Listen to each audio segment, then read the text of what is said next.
As I've mentioned before, I've traveled with the Messengers Quartet over the years, involved in evangelism. And so that took us across the country, and we traveled in all kinds of circumstances, conditions, and weather. But I'll never forget this one occasion when we were headed back home to Ontario from Western Canada. And we crossed the Mackinac Bridge and hit the number 75 highway in the States, headed down towards Detroit. And it had started snowing a little bit ago, and by the time we got onto that road, all of a sudden the snow came down very, very heavily. And before we knew it, the driver of the van we were driving in lost control. And all of a sudden that thing started to spin. And here we are going down this 4-lane highway, good thing because there was no traffic coming the other way. And that van spun around 360 degrees and then hit a spot in the road that was dry, and we kept right on going the same direction that we had been going. We never lost a beat. We never lost any speed. We never lost any time. We just kept on going. But of course, all of us started breathing again. You talk about God's protection in situations like that. And we experienced that over and over many times. I'll never forget the one time we were on our way, and it was 2 o'clock in the morning, because we would always leave our last commitment and drive straight home to Ontario. And I was driving, and it was 2 o'clock in the morning, middle of the night. I'm getting tired. You know, my eyes are getting a little blurry, and I'm looking down the road, and I'm seeing there's an object on the road down there. I didn't have enough sense to slow down because I was in that kind of a state, believe it or not. But as we got closer to the object, all of a sudden I noticed it moved.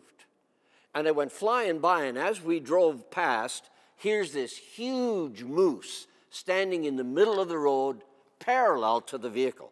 It had been parked across the road, but it turned and stood parallel, and we just went whipping by. If we'd have hit that thing, could have been lights out.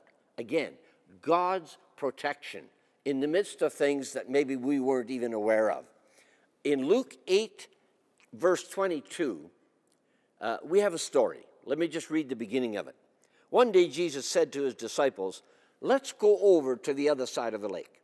So they got into the boat and set out. As they sailed, he fell asleep.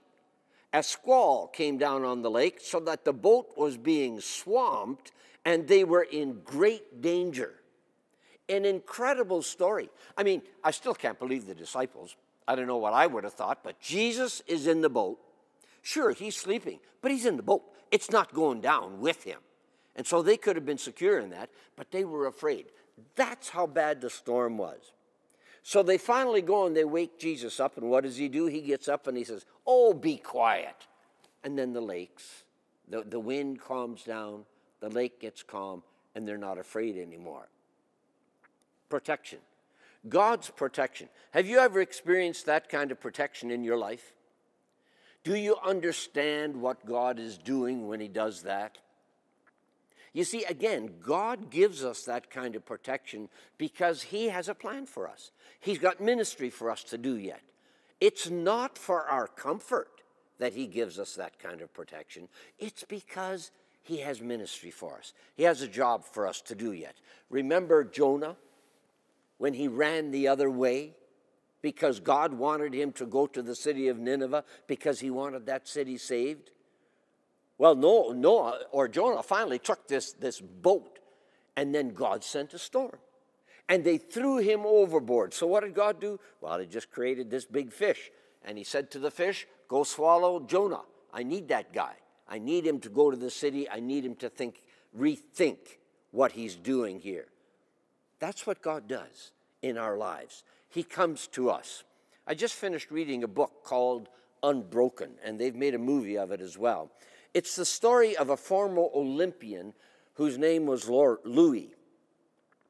And he joined the war in between Olympics, and he was captured.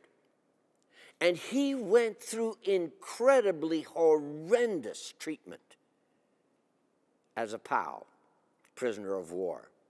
It was unbelievable. Matter of fact, people were saying, this is a true story, by the way, how can he even live with the kind of punishment that they're giving him? It was just impossible for him to do that, but he did. He survived. And when the war was over, he was released. And he happened to go to a Billy Graham crusade. And he got saved. And he spent the rest of his life sharing the gospel, sharing his story, and then realizing how God had protected him because he had a ministry for him. Matter of fact, he went back to the people who had treated him so badly and shared his forgiveness for them. God protected him through all of this. He lived to be 97 years old, if you can believe it. And his body was so emaciated towards the end that they couldn't understand how could he remain alive. Well, you know, we have stories like that in the Old Testament. We go to Exodus chapter 7 to 12, and what do we have there? We have the story of the plagues. And we have the story of how God tries to tell Pharaoh and his people who he really is. And so he's protecting his children from all these plagues that he's bringing upon Pharaoh. And that's God's protection over his children.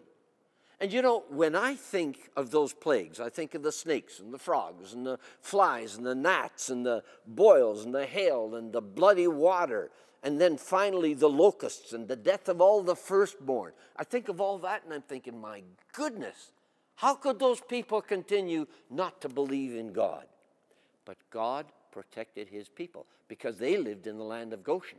And when the rest of Egypt was going through all this, he protected his children because he had a work for them to do, to be completed yet.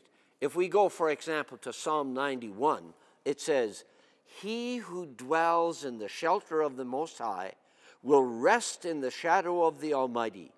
I will say of the Lord, he is my refuge and my fortress, my God, in whom I trust." As we trust in God, we can trust in his protection for our lives, but not to make us comfortable. It's there in order that we will experience his protection and share that with others. Share faith, share trust, share belief, share all of those things. So my question to you is, have you experienced God's protection at any time in your life, supernaturally? Have you seen God's plan because of that protection? And are you now fulfilling that plan, the reason why God protected you? He loves you.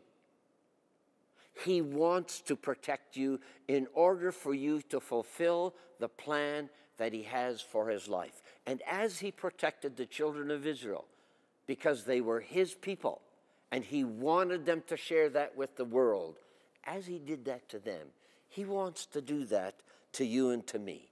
He has work for us. He wants to protect us to complete that work. And I just pray that you will allow God to do that in your life, but that you will then be faithful to fulfill the plan that he has for you because he protected you.